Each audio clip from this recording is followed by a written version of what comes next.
मेरे प्यारे दोस्तों, रवि टीचिंग सेंटर में आप लोग का स्वागत है। दोस्तों, आप लोग के डिमांड को देखते हुए अब मैथ भी स्टार्ट हो चुका है। कल के ही क्लास है। अब क्या होने वाला है, रोज रात 9 बजे हम आपको पहले 5 मैथ का क्वेश्चन बताएंगे, उसके बाद आखिरी में 5 रीजनिंग का क्वेश्चन बताएंगे। पहले क्या था, पहले हम आपको रोज रात 9 बजे रीजनिंग का 10 क्वेश्चन बताते थे। अब क्या होने वाला है, अब रोज रात 9 बजे पहले मैथ का पहले 5 क्वेश्चन मैथ का बताएंगे, उसके बाद लास्ट में 5 क्वेश्चन रीजनिंग का बताएंगे। क्योंकि देखिए 10 क्वेश्चन हो जाएगा, 10 क्वेश्चन जो है 10 अलग अलग चैप्टर से है। मैथ का ही 5 क्वेश्चन 5 अलग चैप्टर से, रीजनिंग का भी 5 क्वेश्चन जो लास्ट में रहेगा वो भी अलग अलग चैप्टर से रहेगा। ठीक है, आप लोग रोज रात 9 बजे सिर्फ संडे को छोड़ के मेरे साथ ये 10 क्वेश्चन सोल्व करिए। आपका 10 में से कम 9 से 10 नंबर तो जरूर आना चाहिए, 9 या तो 10 इतना जरूर आना चाहिए। इतना नहीं आ रहा है समझिए, आपका तैयारी अभी पूरा नहीं हुआ है। 9 से 10 होना चाहिए। सारा क्वेश्चन प्रीवियस ईयर क्वेश्चन है, 2016 से लेकर के अभी तक के एग्जाम्स में पूछा गया क्वेश्चन। आइए हम लोग आज का 10 क्वेश्चन सोल्व करते हैं। देखिए पहले 5 क्वेश्चन जो चलेगा वो मैथ का चलेगा, उसके बाद लास्ट में 5 क्वेश्चन रीजनिंग का चलेगा। देखिए पहला क्वेश्चन क्या है, ए बी और सी एक काम को क्रमशः 5 दिन 20 और 60 दिनों में पूरा कर सकते हैं। एक साथ मिलकर काम करने पर वे उसी काम को कितने दिनों में पूरा कर सकते हैं। ठीक है, एनटीपीसी 2016 में पूछा गया क्वेश्चन है। क्या बोल रहा है, ए बी और सी एक काम को 5 दिन 20 दिन और 60 दिन में पूरा कर सकते हैं। तो पूछ रहा है कि वो तीनों मिल करके कितना दिन में पूरा करेंगे। देखिए पहले क्वेश्चन का आंसर आप लोग खुद से सोल्व करने की कोशिश कीजिएगा, उसके बाद ही सोल्यूशन देखा कीजिएगा। देखिए तो क्या क्या बोल रहा है, चलिए सोल्व करते हैं हम लोग। ए बी और सी एक काम को इतना दिन में कर सकता है। ठीक है, ए जो है 5 दिन में कर सकता है, वहाँ पे देखिए बी जो है बी 20 दिन में कर सकता है। ठीक है, और सी जो है सी 60 दिनों में कर सकता है। एक काम है जो ए 5 दिन में कर सकता है, बी 20 दिन में कर सकता है और सी 60 दिन में कर सकता है। तो क्या बोल रहा है, तीनों मिल करके वो काम कितना दिन में करेगा। तो देखिए क्या करना है, पहले तीनों का एलसीएम निकाल लीजिए। तीनों का एलसीएम कितना होगा, तीनों का एलसीएम कितना होगा। एलसीएम क्या होता है, वो छोटी छोटी संख्या जो दिए गए सभी संख्या से कट जाए, वही ना होता है एलसीएम। एचसीएफ क्या होता है, वह बड़ी से बड़ी संख्या जो दिए गए सभी संख्या को काट दे। तो देखिए तो 5 20 और 60 का एलसीएम क्या हो जाएगा, 60। देखिए 60 को 5 भी काटेगा, 20 भी काटेगा, इसका डायरेक्ट एलसीएम निकालिए ना 60। ठीक है, इसका एलसीएम 5 20 60 का एलसीएम कितना हो गया, 60 हो गया। अब देखिए ए एक काम को 5 दिन में कर सकता है, तो एलसीएम 60 है, तो कितना हम करेगा, 60 को 5 से भाग दीजिए, कितना होगा 12 दिन में ये कर पाएगा। ऐसे 20 दिन में करता है, 60 काम कितना दिन में करेगा, 60 को 20 से भाग दीजिए तो 20 या 60 3 दिन में। और 60 सी का ये एफिशिएंसी है 60 और 60 काम है, तो 60 को 60 1 से भाग दीजिए तो 1 होगा, ये निकल जाएगा। ए 12 दिन में कर सकता है, बी 3 दिन में और सी 1 दिन में कर सकता है। तो पूछ रहा था तीनों मिलकर कितना दिन में करेगा। अच्छा, तीनों मिलकर कितना काम हो जाएगा, 12 और 3 15 और 15 1 16, तीनों मिला करके पूछ रहा है। सिर्फ एक तो पूछता कि 12 ए कितना दिन में करेगा, तो 60 को भाग देते एक का काम से, ए 12 दिन में कर सकता है, तो 60 को 12 से भाग देते 5 दिन में कर सकता है। लेकिन तीनों मिला करके पूछ रहा है कि कितना दिन में कर सकता है। तो देखिए तीनों का काम कितना हो गया, 12 3 15 1 16, तीनों मिला के काम कितना हो गया 16। और 60 काम करना है तो 60 को भाग दीजिए 16 से, आंसर निकल जाएगा। तो काटिए, तो देखिए 4 से काटिए, 15 चौका 60 और 4 से काटिए 4 चौका 16, 15/4 आया। अब 15/4 को सोल्व करिए तो देखिए 4 3 12 और 12 3 15, इतना आ जाएगा काम। समझ रहे हैं आप, एक बार फिर से बोलते हैं क्या हो जाएगा आंसर, 3/4 किस ऑप्शन में, देखिए तो बी नंबर में, बी नंबर आंसर हो जाएगा। क्या हो रहा था, ए एक काम को 5 दिन में कर सकता है, बी 20 80 60 दिन में कर सकता है। तो तीनों मिलकर पूछा था कितना दिन में करेगा, तो तीनों का एलसीएम हो गया 60। अब ए 5 दिन में कर सकता है, 60 काम है, तो 60 को 5 से भाग दीजिए 12, बी 3, 60 को 20 से भाग दीजिए 3 आ जाएगा, 60 को 60 से भाग दीजिए 1। एक काम को 12 दिन में कर सकता है, ठीक है, बी 3 80 1। अब तीनों मिल कर पूछ रहा था कितना दिन में करेगा, तीनों का देखिए जोड़ दिए 12 3 15 16, तीनों मिलकर 16 दिन हुआ। तो 60 को 60 काम करना था, तो 60 को 16 से भाग दे दिए, तो काट उठ किए तो आंसर कितना आ गया 3×3/4, आंसर क्या हो जाएगा बी नंबर। दूसरा नंबर क्वेश्चन क्या है, यदि देखिए यदि x² + 1/x² बराबर 2 हो तो x - 1/x का मान बताइए। SSC CGL 2016 में पूछा गया क्वेश्चन है। ऑप्शन क्या है, -2 0 1 -1। देखिए इसका मान दिया हुआ है, ठीक है, आपसे पूछ क्या रहा है, x माइनस 1/x। इसका मतलब क्या हुआ, देखिए इसको a मान लीजिए, इसको b मान लीजिए। a माइनस बी का मान पूछ रहा है, यहाँ पे क्या दिया हुआ है, a square plus B square, ठीक है। यहाँ पे समझिए a square plus B square दिया हुआ है, ठीक है। a square plus B square दिया हुआ है, a square plus B square बराबर 2 है। तो a माइनस बी का पूछ रहा है, तो देखिए इसका एक फार्मूला होता है, क्या होता है formula, a square plus B square का फार्मूला क्या होता है, a माइनस बी का whole square, a minus B का whole square, a square plus B square का फार्मूला क्या होता है, a माइनस बी का होल स्क्वायर प्लस 2ab। आप लोग फार्मूला याद कीजिए तभी सवाल सॉल्व होगा। a स्क्वायर, चूँकि देखिए a माइनस बी निकालना है तो इसका ये फार्मूला लगाएंगे तब ना आंसर निकलेगा। a square plus B square formula बराबर है 2, तो हम लोग जानते हैं a square plus B square का मान कितना होता है, फार्मूला क्या होता है इसका, a माइनस बी का होल स्क्वायर प्लस 2ab।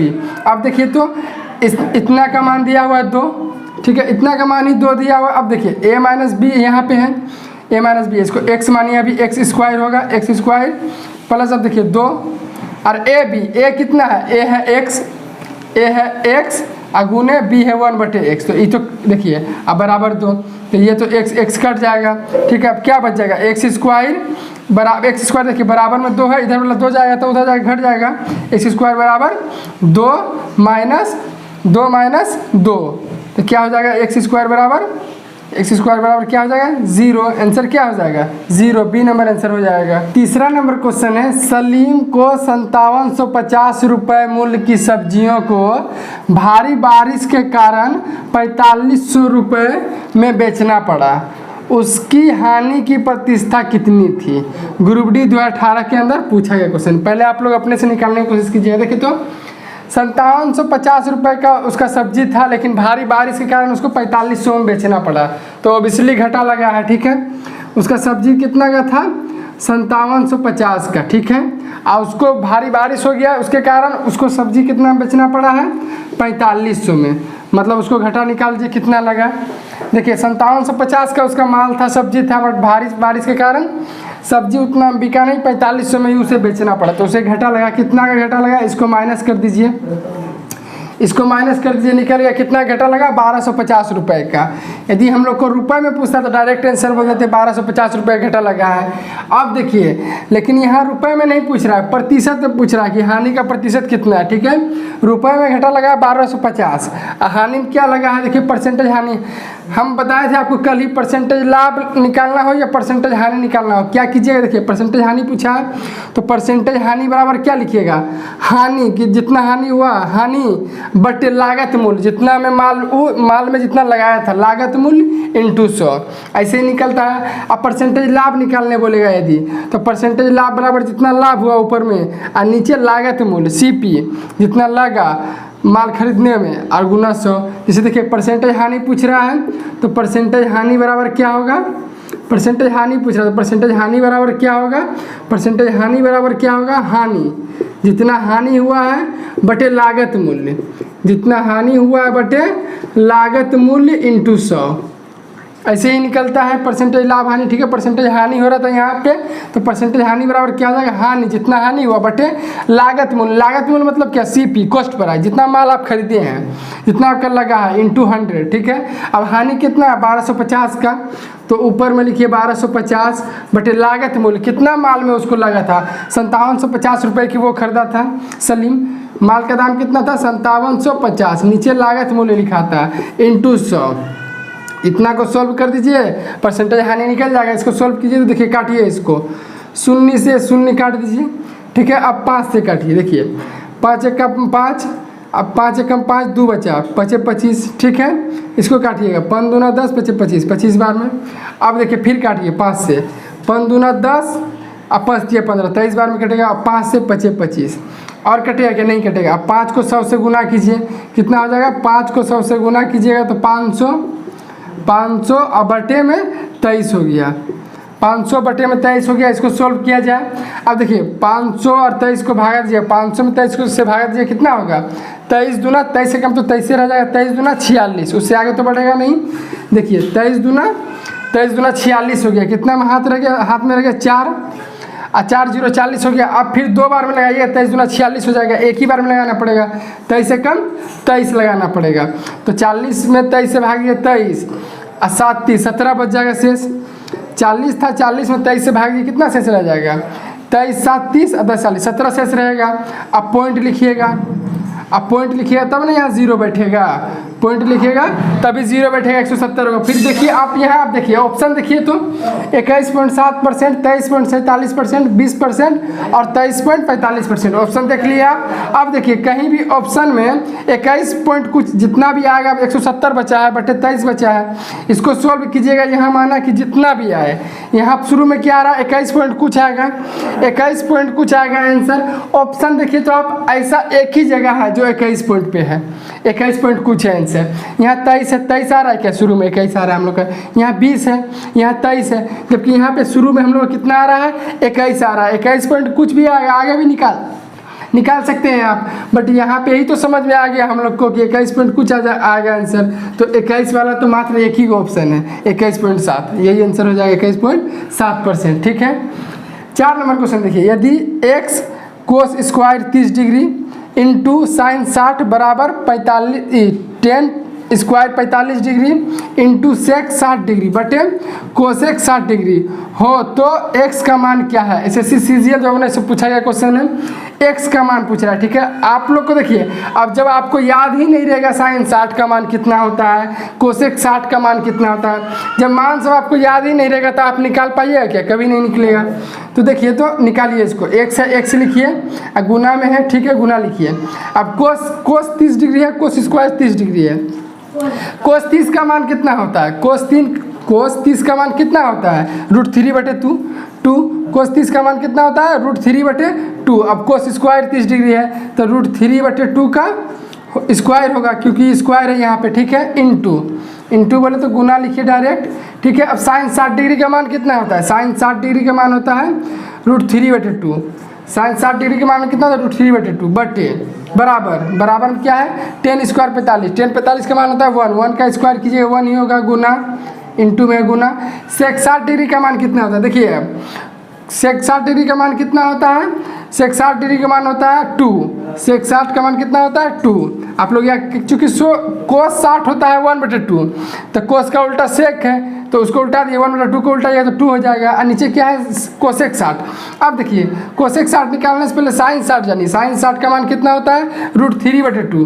तो कोसेक 60 कितना हो जाएगा? उल्टा दीजिए, 2/√3 हो जाएगा। अब इसको सोल्व कीजिए, देखिए तो x है गुना √3 का स्क्वायर 3/2 का स्क्वायर 4, ठीक है, फिर गुना √3/2, ठीक है, बराबर में क्या होगा? देखिए तो ये √3 ऊपर जाएगा तो क्या आ जाएगा ऊपर? 2√3/2, यही ना हो जाएगा। ठीक है, अब 2 से 2 काट दीजिए। ठीक है, यहाँ पे देखिए अब क्या बचेगा, काट दिए। अब x गुना 3√3, इसको गुना कर रहे हैं, बटे 4 दूना 8, अब बराबर √3 बटे कुछ नहीं है तो 1 है, यहाँ पे कटा। अब देखिए √3 से √3 कट जाएगा। ठीक है, अब देखिए x गुना मतलब 3x बटे 8 बराबर 1 बचा है, तो कोना कोनी गुना कीजिएगा। अब देखिए यहाँ पे बताते हैं, यहाँ से 3x बटे 8 है, अब बराबर क्या है? 1 बचा है, तो कोना कोनी गुना कीजिएगा तो 1 के नीचे 1 हुआ। तो देखिए 3x को 1 से गुना कीजिएगा, 3x, अब बराबर 8 हो जाएगा। अब x बराबर क्या हो जाएगा? x बराबर हो जाएगा 8/3। 8/3 को सोल्व कीजिएगा, क्या होगा? 3 दूना 6 और 2/3, यही ना होगा। 8/3 को सोल्व कीजिएगा, दिख रहा है यहाँ पे, 8/3 को सोल्व कीजिएगा तो 2 और 2/3 हो जाएगा, यही आंसर हो जाएगा। 2/3 किस ऑप्शन में? देखिए तो सी नंबर में 2/3। देखिए जब तक आपको फार्मूला याद नहीं रहता तो आप सोल्व कैसे करते? साइन 60 का मान आपको याद नहीं रहेगा, कोस 30 डिग्री का मान याद नहीं रहेगा, तो कैसे आंसर निकालिएगा? आंसर क्या आ गया? आंसर ऑप्शन का सी नंबर आंसर हो जाएगा क्वेश्चन का। 5वां नंबर क्वेश्चन है, 12% की दर से 5 वर्ष में 5400 रुपये का साधारण ब्याज क्या होगा? एसएससी एमटीएस 2017 के अंदर पूछा गया क्वेश्चन है। पहले आप लोग अपने से निकालने की कोशिश कीजिए। देखिए तो साधारण ब्याज का क्वेश्चन है, ये तो हल्का ही क्वेश्चन। साधारण ब्याज परसेंटेज ब्याज बराबर फार्मूला क्या होता है? ब्याज का एक ही तो फार्मूला रहता है, ब्याज का एक ही फार्मूला आप जान जाइए, आपका सारा सवाल बन जाएगा। साधारण ब्याज का परसेंटेज ब्याज बराबर फार्मूला क्या होता है? P गुना R गुना T/100, एक ही तो फार्मूला है साधारण ब्याज में। परसेंटेज ब्याज बराबर फार्मूला क्या होता है? P गुना R गुना T/100। P क्या है? P क्या है? मूलधन। मूलधन मतलब जितना पैसा आप लगाते हैं, P मतलब हो गया मूलधन। आर बोले तो रेट दर, ठीक है, और टी बोले तो टाइम समय, कितना टाइम के लिए आप दिए हैं बटे 100। अब देखिए तो पूछ रहा साधारण ब्याज क्या हो, परसेंटेज ब्याज बराबर ही पूछ रहा, तो फॉर्मूला क्या है, पी गुना आर गुना टी बटे 100। अब पी क्या है, मूलधन क्या है, देखिए तो 5400 रुपये का साधारण ब्याज, मूलधन कितना है 5400, कोई दिक्कत आपको समझने में, गुना आर बोले तो रेट, दर क्या है, देखिए तो दर क्या है 12% की दर से, रेट क्या है, दर क्या है 12% की दर से, 12 दर है, और फिर गुना टाइम है, टाइम कितना है 5 वर्ष के लिए दिया गया है, ब्याज कितना दिन के लिए दिया गया है 5 वर्ष के दिया गया है, ठीक है। पी गुना आर गुना टी ऊपर में लिखा गया, नीचे क्या है 100 100 है, इसको सॉल्व कर दीजिए, इसको सॉल्व करने से ही बस ब्याज पता चल जाएगा ब्याज कितना मिलेगा। देखिए तो 2 शून्य से 2 शून्य खत्म, ठीक है। अब गुना कीजिए, 12 पंचे 60 और 60 गुना 54। अब देखिए आप 60 गुना 54, तो गुना कीजिए, इसको गुना कीजिए, आंसर आ जाएगा। देखिए तो 6 को 4 से गुना कीजिए, 6 चौका 24 के 4 हाथ मेरा 2, 6 पंचे 30 है 2 32, और शून्य का शून्य उतार दीजिए, कितना हो जाएगा ब्याज 5400 का 12% की दर से 5 साल में ब्याज कितना हो जाएगा 3240। किस ऑप्शन में है, डी नंबर में, कितना आंसर हो जाएगा 3240 हो जाएगा, ठीक है। 6 नंबर क्वेश्चन देखिए हम बताएं आपको, अब डेली रोज रात 9 बजे पहले 5 मैथ का क्वेश्चन चलेगा, फिर आखिरी में 5 रीजनिंग का क्वेश्चन चलेगा। 5 हम लोग 1 से 5 तक मैथ चलेगा, मैथ का हम लोग 5 क्वेश्चन देख चुके हैं। अब 6 से 10 तक जो है, 6 से 10 क्वेश्चन तक वो रीजनिंग चलेगा, ठीक है। आपका इन 10 क्वेश्चन में से 9 से 10 नंबर आना ही आना चाहिए, तब समझिए आपका तैयारी हो चुका है। 10 में आपका 9 से 10 आना ही आना चाहिए। देखिए 6 नंबर क्वेश्चन क्या है, यदि 1 + 4 1 + 4 = 9, 2 + 8 = 18, 3 + 6 = 15, तो 7 + 8 = वाट क्या होगा, ठीक है। SSC CGL 2016 के अंदर पूछा गया क्वेश्चन है, आप लोग पहले खुद से निकालने की कोशिश कीजिएगा क्या होगा इसमें। देखिए तो क्या हो रहा है, देखिए 1 है 1 लिखिए, आप प्लस है प्लस लिखिए, ये 4 को है ना, ये 4 को 2 से गुना कर दीजिए। आप समझ रहे हैं मेरी बात को, ये 1 है 1 लिखिए पहले, प्लस है, और ये 4 को 2 से गुना कर दिया गया। तो ये सॉल्व कीजिए, तो 4 दूना 8 पहले ब्रैकेट का काम होगा, 4 दूना 8 बोर्ड मास से जानते होंगे आप लोग, पहले ब्रैकेट का काम होता है। 4 दूना 8 और 8 में एक जोड़िए, कितना आ जाएगा 9। देखिए रीजनिंग का कोई ही नहीं रहता, इस तर्क, रीजनिंग का मतलब ही होता है तर्क शक्ति, मतलब कितना आप सोच सकते हैं, इसमें कुछ भी हो सकता है, ठीक है। सोचना है आपको सिर्फ क्या हो रहा है। उसी तरह से यहाँ पे देखिए तो क्या लिखा गया, 2 का 2 लिखा गया प्लस, ये 8 को बाद वाला क्या बोले हम 2 से ब्रैकेट के अंदर गुना कर दिए, यहाँ भी किए थे। अब 8 दूना, चूँकि पहले बोर्ड मास से जानते होंगे आपकी पहले ब्रैकेट का काम होता है, 8 दूना 16, 16 में 2 जोड़िए, कितना हो जाएगा 18, ये वाला निकल गया, यहाँ ये वाला निकला था। अब देखिए तो 3 है, 3 लिखिए प्लस ये लास्ट वाला क्या बोले हम ब्रैकेट के अंदर भर दीजिए, 2 से गुना कर दीजिए, 6 दूना 12, अब 12 को 3, 12 में 3 जोड़े कितना हो जाएगा 15, ये वाला निकल गया। उसी तरह से वहाँ आंसर क्या हो जाएगा 7 है, 7 लिखिए प्लस 8 है, इसको ब्रैकेट के अंदर 2 से गुना कीजिए, 8 दूना 16, और 16 और 7 कितना होता है 16 4 20 और 3 23, 16 7 कितना हो जाएगा 23, 23 क्या हो जाएगा आंसर 23। किस ऑप्शन में है, देखिए तो बी नंबर में है 23, बी नंबर आंसर हो जाएगा। 7 नंबर क्वेश्चन है, एक मनुष्य का मुंह पश्चिम की ओर है, वह घड़ी के दिशा में 45 डिग्री घूमता है और फिर 180 डिग्री घूमता है, अब उसका मुंह किस दिशा में, ठीक है। ऑप्शन क्या है, दक्षिण, उत्तर पश्चिम, पश्चिम और दक्षिण पूर्व। NTPC 2016 के अंदर पूछा गया क्वेश्चन। देखिए डायरेक्शन एंड डिस्टेंस का सवाल है, डायरेक्शन एंड डिस्टेंस हम आपको पढ़ा चुके हैं, आपको देखना है तो डिस्क्रिप्शन बॉक्स में लिंक है। देखिए तो क्या बोल रहा है, देखिए जब भी आपको डायरेक्शन एंड डिस्टेंस का सवाल आपको मिले तो आप लोग एक चीज़ हमेशा याद रखिए, क्या, NESW। जब भी आपको डायरेक्शन एंड डिस्टेंस का सवाल मिले तो आप लोग NESW हमेशा याद रखिए, क्लॉकवाइज में याद रखिएगा, घड़ी की दिशा में याद रखिएगा NESW। अब इसको याद करने से होगा कि देखिए N बोले तो नॉर्थ उत्तर, E बोले तो ईस्ट पूरब, S बोले तो साउथ दक्षिण, W बोले तो वेस्ट पश्चिम। देखिए इसको याद करने से क्या होगा अभी आपको पता चलेगा। देखिए ये आपको याद है ना NESW क्लॉकवाइज में घड़ी की दिशा में, तो देखिए आपका जिधर मन करता है उधर आप लोग पूरब पश्चिम उत्तर दक्षिण मान सकते हैं। अब देखिए हम लोग ऊपर ही मान लेते N, ठीक है। अब हम NESW क्लॉकवाइज में मान बोले हैं, N मान लिए। देखिए ऐसे क्या होगा, इसको याद कर रखने से क्या होगा, देखिए अभी हम मान लिए कि इधर आप ईस्ट मान लिए, ईस्ट बोले तो पूरब, ईस्ट के उल्टा में वेस्ट तो सब कोई जानता है कि पूरब के उल्टा में पश्चिम हो जाएगा, ठीक है। अब उत्तर दक्षिण मानने में आप कंफ्यूज कर जाइएगा, इसलिए आपको जब ये याद रहेगा ना NESW तो आप कंफ्यूज कभी नहीं कीजिएगा। क्लॉकवाइज में NESW, तो यहाँ पे E है तो पहले क्या होगा N, तब ना क्लॉकवाइज में आ गया E, तब आएगा क्लॉकवाइज में S, तब आएगा क्लॉकवाइज में W, NESW, ठीक है। अब देखिए क्या बोल रहा है सवाल, एक मनुष्य का मुंह पश्चिम की ओर, पश्चिम बोले तो वेस्ट इधर की ओर है, ठीक है। यहाँ मान लेते हैं यहाँ से एक मनुष्य का मुंह इधर है, पश्चिम की ओर है, ठीक है। वह घड़ी की दिशा में 45 डिग्री घूमता है, देखिए यहाँ इस तरह से कर लीजिए, ठीक। उसका मुंह किधर था, इधर पश्चिम की ओर था, वेस्ट की ओर, ठीक है। वह घड़ी की दिशा में 45 डिग्री, घड़ी ऐसे चलती है इस तरह से क्लॉकवाइज में, घड़ी की दिशा में 45 घूमता है। अब देखिए इधर उसका मुंह है और यहाँ देखिए यहाँ घूमेगा तो कितना घूमेगा, देखिए तो आप समझने की कोशिश कीजिएगा। यदि उसका मुंह अभी इधर है पश्चिम की ओर, इधर है, ठीक है, और इतना घूमा तो कितना घूमा 45, यहाँ तक पहुँचेगा तो ऊपर तो 90 हो जाएगा, यहाँ से ऊपर पहुँच जाएगा नॉर्थ में तो 90 डिग्री घूम जाएगा, बट घूमने वाला है 45 ही। पश्चिम की ओर मुड़ था 10 और घड़ी की दिशा में घूमा 45, मतलब यहाँ आ गया, यहाँ तक पहुँचा, कोई दिक्कत, अभी वो यहाँ तक पहुँच गया, ठीक है। आगे क्या बोल रहा है, और फिर 180 डिग्री घूमता है, घड़ी की दिशा में ही 180 डिग्री घूमता है। देखिए तो वैसे भी आप जानते हैं 180 डिग्री में विपरीत जगह पे पहुंच जाता है। 180 डिग्री जब भी आपको घूमने बोले ना तो आप जहां हैं उसका ठीक उल्टा घूम जाइए। हम इधर यदि घूमे हैं, हमको 180 डिग्री घूमने बोलेगा तो सीधा इधर घूम जाना है, ठीक है। अब देखिए इधर है ना उसका भी मुँह, 180 डिग्री घूमना बोलेगा, इधर आ जाएगा मुँह, उसका मुँह बोलेगा वो कैसे, आप देख लीजिए। घड़ी की दिशा में 180 घूमना, 180 आप किधर से भी घूमिए यहीं पहुँचेगा। देखिए कैसे, इधर है मुँह, यहाँ चला 45 यहाँ तक, फिर यहाँ पहुँचेगा, यहाँ 45 45 90, यहाँ 90 होगा, फिर यहाँ घूमेगा 45 90 45 135, और फिर यहाँ घूमेगा 135 और 45 180, हुआ ना। 180 डिग्री घूमेगा तो अपना विपरीत हो जाएगा, इधर मुँह था इधर हो जाएगा, इधर होता इधर हो जाता है, उल्टा हो जाता है, ठीक है। वो किधर पहुँच गया, इधर पहुँच गया, ठीक है। अब क्या बोल रहा है, अब उसका मुँह किस दिशा में, ये जो दिशा है ये क्या दिशा है, देखिए तो ईस्ट है इधर, इधर साउथ है, ये दोनों के बीच में है। ईस्ट बोले तो पूरब, साउथ बोले तो दक्षिण, दक्षिण पूरब हो जाएगा। उसका मुंह किस दिशा में है, अब दक्षिण पूरब। किस ऑप्शन में, देखिए तो यहीं पे तो है, डी नंबर ऑप्शन में है दक्षिण पूरब, डी नंबर आंसर हो जाएगा।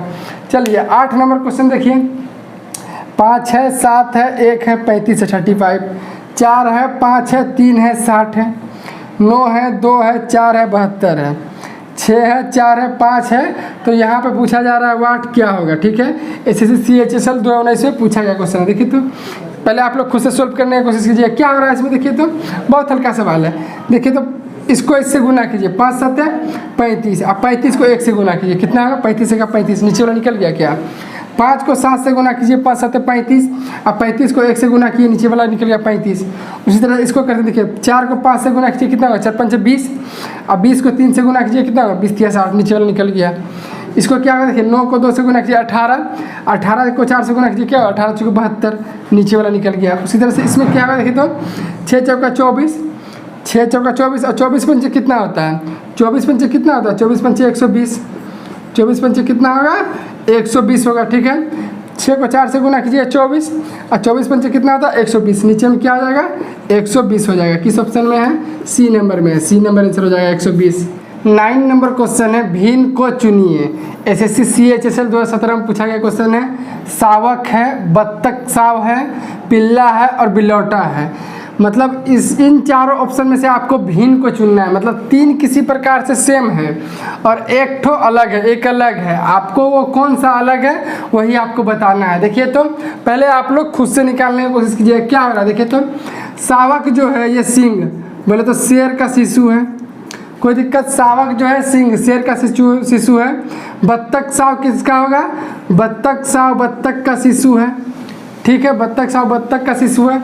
पिल्ला जो होता है, पिल्ला ये कुत्ता का शिशु है, पिल्ला जो है वो कुत्ता का शिशु है। जबकि बिलौटा जो होता है वो बिल्ली का शिशु है, ठीक है।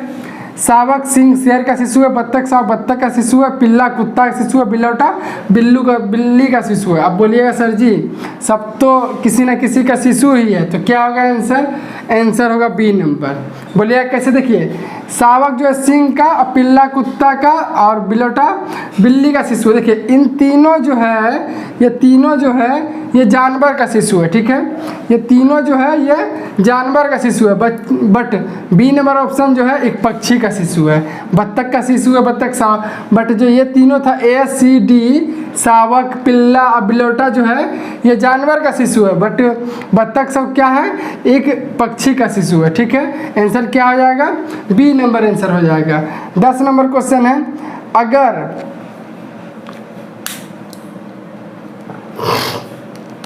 10 नंबर क्वेश्चन है, अगर एम जेड की बहन है और जेड पी की पत्नी है, पी ए का बेटा है, तो जेड का ए से क्या संबंध है? पुत्रवधू, पुत्री, पत्नी और माता। ग्रुप डी 2018 में पूछा गया क्वेश्चन है, पहले आप लोग खुद से सॉल्व करने की कोशिश कीजिएगा।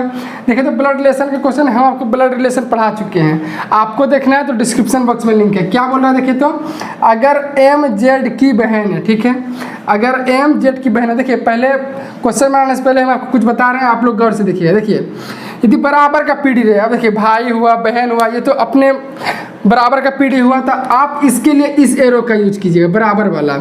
यदि बराबर का पीढ़ी रहे तो आप लोग इस एरो का यूज कीजिएगा, ठीक है, बराबर का पीढ़ी रहे तो। और अपने से ऊपर का पीढ़ी, जैसे पापा, चाचा, मामा, ये सब अपने से ऊपर का पीढ़ी है तो आप इस तरह का एरो डिनोट कीजिएगा, ठीक है। अपने से नीचे का पीढ़ी, जैसे बेटा, बेटी, भतीजा, भतीजी, सब अपने से नीचे का पीढ़ी हुआ, तो इसके लिए आप लोग एरो नीचे डाउन करके इस तरह से डिनोट कीजिएगा। अब देखिए हस्बैंड वाइफ रहा, यदि पति पत्नी, तो आप इस तरह का एरो बनाइएगा, ठीक है। और यदि यहाँ पे देखिए, और यदि आपको कंफ्यूज होता है कौन लड़का है कौन लड़की है, तो आप देखिए लड़का के लिए प्लस का एरो यूज कीजिएगा और लड़की के लिए माइनस का एरो कीजिएगा। बोलिएगा इतना एरो यूज करने से होगा क्या? ये एरो यूज कीजिएगा तो आप कभी भी कंफ्यूज नहीं कीजिएगा, क्वेश्चन गलत नहीं होगा। हम ही बनाएंगे अभी, तो आप लोग देखिएगा एरो का यूज करने से क्या होता है, ठीक है। चलिए हम लोग सॉल्व करते हैं। अगर एम जेड की बहन है, अब कोई किसी का बहन है तो बराबर का पीढ़ी है, एम जेड की बहन है, ठीक है। एम जो है एम वो जेड की बहन है, एम जो है जेड की बहन है, ठीक है, बहन है इसका। अब आप ये लड़की है तो माइनस कर सकते हैं, ये जेड का भी पता नहीं है। एम बोल रहा है जेड की बहन है, ठीक है, एम तो समझ गए हम लोग, जेड का बहन है तो लड़की है। जेड का पता है क्या, जेड लड़का है कि लड़की है? नहीं पता, अभी रहने दीजिए। और जेड पी की पत्नी है, ठीक है, अब पता चल गया। और जेड जो है ना ये पी की पत्नी है। हम बोले हस्बैंड वाइफ रहे तो आप इस तरह का एरो बनाइए, आपको याद रहेगा। जेड जो है और जेड पी की पत्नी है, अब ये दोनों हस्बैंड वाइफ है, ये पत्नी है, बोले तो लड़की है, माइनस ये पति है जेड का, तो पति है तो प्लस लड़का है। अब पति पत्नी लिखने का जरूरी है क्या? इस एरो इस देख करके आप समझिए एरो को, ये दोनों हस्बैंड वाइफ है। आगे क्या बोल रहा है, पी ए का बेटा है, ठीक है, पी जो है पी, ये पी जो है लड़का, ये ए का बेटा है, कोई दिक्कत। पी जो है ए का बेटा है, पी जो है ए का बेटा है, बट ए अभी लड़का है कि लड़की है पता नहीं चला है। पी का माँ भी हो सकता है, ए पिता भी हो सकता है, आगे देखते हैं। तो पूछ रहा है तो जेड का ए से क्या संबंध है? अच्छा, तो पूछ रहा है ए जेड को क्या बोलेगा, ए जेड को क्या बोलेगा? ए के बारे में तो पता नहीं है लड़का है कि लड़की है, हम लोग को पूछ भी नहीं रहा है ए के बारे में, पूछ रहा है कि ए जेड को क्या बोलेगा। तो जेड के बारे में पता होना चाहिए, जेड के बारे में तो पता है हम लोग को, जेड का भी ए का कोई पता नहीं है कि लड़का है कि लड़की है। बोल रहा है क्या सवाल लास्ट में, तो जेड का ए से क्या संबंध है, ए जेड को क्या बोलेगा। अब देखिए पी क्या था, पी ए का बेटा था। अब ए माता है कि पिता है, पी का कोई दिक्कत नहीं है, माता रहे पिता रहे क्या दिक्कत है, ये पुत्र ही रहेगा ए का, जो भी हो। पी जो है ए का पुत्र ही रहेगा। और जेड क्या है पी का, जेड जो है पी की पत्नी है, जेड जो है पी की पत्नी है, तो ए जेड को क्या बोलेगा? अब पुत्र की पत्नी को क्या बोलिएगा आप? ए पी का पत्नी है जेड, तो ए पुत्र, पी जो है ए का पुत्र हुआ। अब जेड पी की पत्नी है तो पुत्र का, अपने पुत्र का पत्नी को क्या बोलेगा? पुत्रवधू। पुत्र की पत्नी को क्या बोलिएगा? पुत्रवधू। देखिए तो ए नंबर में ही है पुत्रवधू, ए नंबर आंसर हो जाएगा। समझ में आया आपको? देखिए एरो यूज़ करने से कितना डिफाइन अच्छा से निकला है, ठीक है। आप प्लस माइनस एरो यूज करके ही आप सवाल को सोल्व कीजिए, ठीक है। देखिए आज का हम लोग 10 क्वेश्चन सोल्व कर चुके हैं।